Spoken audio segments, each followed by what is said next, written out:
আসসালামু আলাইকুম প্রিয় খামারি ভাই এবং বোনেরা, আশা করি সকলেই ভালো আছেন।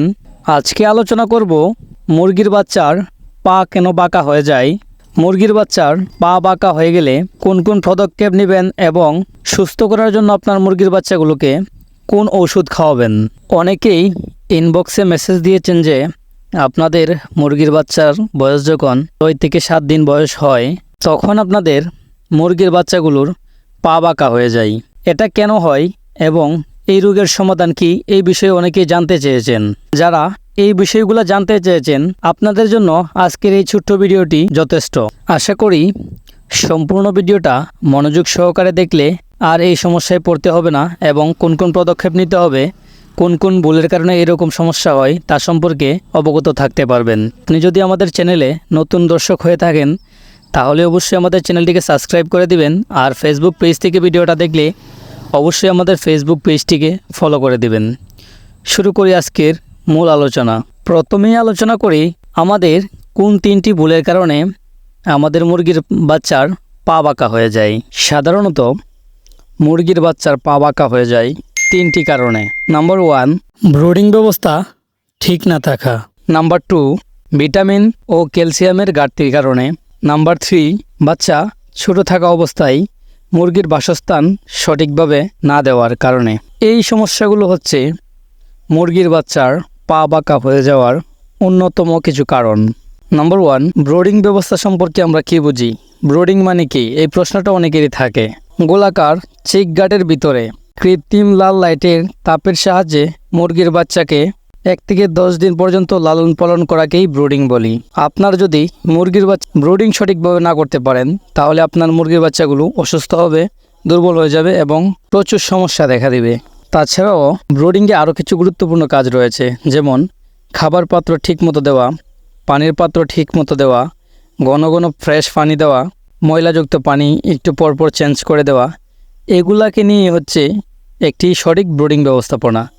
তাই আপনারা সবসময় ব্রুডিং ব্যবস্থাপনা ঠিক রাখার চেষ্টা করবেন।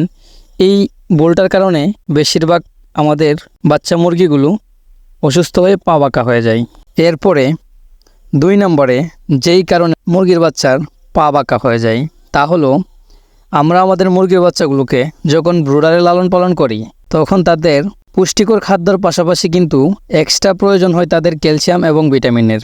তখন যদি আমরা আমাদের মুরগির বাচ্চাগুলোকে পুষ্টিকর খাবারের পাশাপাশি এক্সট্রা ভিটামিন, ক্যালসিয়াম, মিনারেল এই উপাদানগুলো না দিতে পারি তাহলে আমাদের মুরগির বাচ্চাগুলো এই ভিটামিন, ক্যালসিয়াম এর ঘাটতিতে ভোগে, যার কারণে আমাদের মুরগির বাচ্চাগুলো আস্তে আস্তে দুর্বল হয়ে যায়, বড় হতে চায় না এবং 5 থেকে 7 দিন বয়সে দেখা যায় আমাদের মুরগির বাচ্চাগুলো প্যারালাইসিস হয়ে গেছে বা হাঁটতে পারে না, একটা জায়গায় বসে থাকে।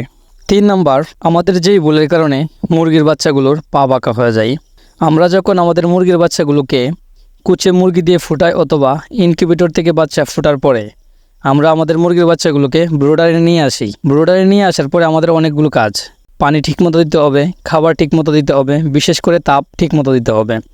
কিন্তু এই একটা জায়গায় আমরা সকলেই ধরা খাই। যারা অভিজ্ঞ খামারি আছেন তারা তো অল্পতেই বুঝে যান কোনটা কোন সময় প্রয়োজন হবে, কিন্তু যারা নতুন তারা তো কিছুই বোঝে না, বরং এই ব্রুডারের বাচ্চাগুলোকে অসুস্থ করে ফেলে। আবার অনেকেই আরেকটা ভুল করে থাকে যে কারণে মুরগির বাচ্চার পা বাঁকা হয়ে যায়, তা হলো অনেকেই মুরগির বাচ্চাগুলোকে প্রথম দিন পেপারের উপরে রাখে, 1 থেকে 3 দিন পর্যন্ত পেপারের উপরে পালন করে। হ্যাঁ, এটা ঠিক, তবে এই পেপারের উপর পালন করার সময় মুরগির বাচ্চাগুলো যখন অল্প বয়স থাকে, 1 দিনের বা 2 দিনের বয়স থাকে, তখন তাদের পায়ের ব্যালেন্সটা ঠিক থাকে না, অনেক সময় সঠিকভাবে দাঁড়াতে পারে না, কারণ অনেক সময় পেপারটা থাকে পিছিল। এই পিছিলের কারণে অনেক সময় মুরগির বাচ্চা পা ঠিকভাবে ব্যালেন্স করতে পারে না, যার কারণে মুরগির বাচ্চাগুলো সঠিকভাবে দাঁড়াতে পারে না। আর এই সঠিকভাবে না দাঁড়াতে পারার কারণেই আস্তে আস্তে মুরগির বাচ্চাগুলো পা প্যারালাইসিস হয়ে যায়। তাই যারা এই ভুলটা করে থাকেন, বিশেষ করে 1 থেকে 3 দিন পর্যন্ত আপনাদের মুরগির বাচ্চাগুলোকে পেপারে লালন পালন করার ক্ষেত্রে অবশ্যই একটু সতর্ক থাকবেন। পেপারগুলো বারবার চেঞ্জ করে দিবেন এবং মুরগির বাচ্চা যদি পা ফেলতে অসুবিধা হয় তাহলে এই জিনিসটি লক্ষ্য করে আপনারা পদক্ষেপ নেবেন, তাহলে আপনাদের মুরগির বাচ্চাগুলোর পা আর বাঁকা হবে না। এখন আসি সমাধানের ক্ষেত্রে। ব্রুডিং ব্যবস্থাপনায় কিভাবে পালন করতে হবে, ওষুধ হিসাবে মুরগির বাচ্চার পা যাতে বাঁকা না হয়ে যায় কোন ওষুধ খাওয়াতে হবে এবং মুরগির বাচ্চার বাসস্থান কীরকম হওয়া উচিত। ব্রোডিং ব্যবস্থাপনায় মুরগির বাচ্চাগুলোকে অবশ্যই সঠিক পরিমাণে তাপের ব্যবস্থা করে দিতে হবে এবং অবশ্যই পুষ্টিকর খাবার দিতে হবে। আর ব্রোডিংয়ে থাকাকালীন কোনোভাবেই মুরগির বাচ্চাগুলোকে সোনালি স্টার্টার ফিড অথবা ব্রয়লার স্টার্টার ফিড ছাড়া অন্য কোনো খাবার দেওয়া যাবে না। হোক আপনি যদি 10টা বাচ্চা পালন করেন, এক্ষেত্রেও একই নিয়ম। আপনি যদি 1000 বাচ্চা একসাথে পালন করেন, সেক্ষেত্রেও একই নিয়ম। কারণ মুরগির বাচ্চাগুলো যখন বয়স অল্প থাকে তখন তাদের অনেক পুষ্টি গুণাগুণের প্রয়োজন হয়। তখন যদি আপনি আপনার মুরগির বাচ্চাগুলোকে চাউলের খুদ খাওয়ান, এই চাউলের খুদে কিন্তু সঠিক পরিমাণে আপনার মুরগির বাচ্চার যতটুকু পুষ্টির প্রয়োজন, এই পুষ্টি কিন্তু এই চাউলের খুদে নেই। যার কারণে আপনার মুরগি পুষ্টিহীনতায় ভুগবে এবং আস্তে আস্তে দুর্বল হয়ে যাবে আর পাগুলো আস্তে আস্তে প্যারালাইসিসের মতো হয়ে যাবে। তাই অবশ্যই আপনাদের মুরগির বাচ্চাগুলোকে ব্রোডিংয়ে থাকা অবস্থায় 1 থেকে 30 দিন পর্যন্ত সোনালি স্টার্টার অথবা ব্রয়লার স্টার্টার ফিড খাওয়াবেন।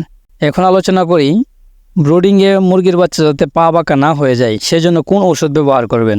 ভিটামিন ও ক্যালসিয়ামের ওষুধ হিসেবে আপনারা আপনাদের মুরগির বাচ্চাগুলোকে ব্রোডিংয়ের সময় ব্যবহার করতে পারেন থায়াবিন। থায়াবিন হচ্ছে ভিটামিন B1 B2 সমন্বয়ে গঠিত একটি প্রিমিক্স, যা আপনার মুরগির ভিটামিনের ঘাটতি পূরণ করবে এবং আপনার মুরগির প্যারালাইসিস হওয়া দূর করবে। এবং তার সাথে আপনারা ব্যবহার করতে পারেন ক্যালপ্লেক্স।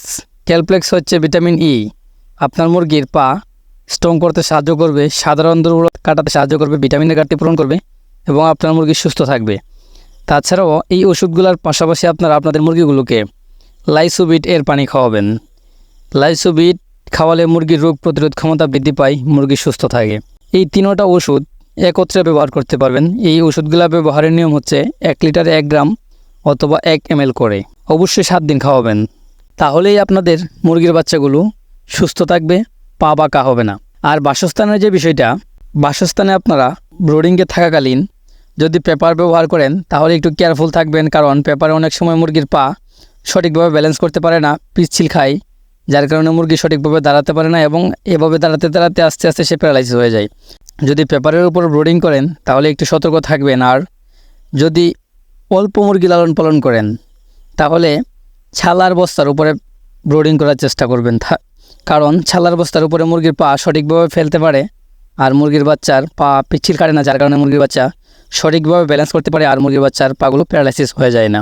তাহলে এই ভিডিও থেকে আমরা কী শিখলাম? ব্রোডিংয়ের সময় সঠিক কোয়ালিটি ফুল ফিড খাওয়াতে হবে, ব্রোডিংয়ের সময় ভিটামিন, ক্যালসিয়াম ও মিনারেলের মেডিসিন খাওয়াতে হবে এবং বাসস্থান হিসাবে আপনারা বাসস্থান সঠিকভাবে রাখতে হবে। এই নিয়মগুলো যদি আপনারা সঠিকভাবে কন্টিনিউ করেন তাহলে আপনাদের মুরগির বাচ্চাগুলোর পা বাঁকা হবে না ইনশাআল্লাহ, আর আপনার মুরগির বাচ্চাগুলো সুস্থ থাকবে। আজকের ভিডিওটা এ পর্যন্তই। ভিডিওটি দেখে ভালো লাগলে অবশ্যই আমাদের এই চ্যানেলটিকে সাবস্ক্রাইব করে দিবেন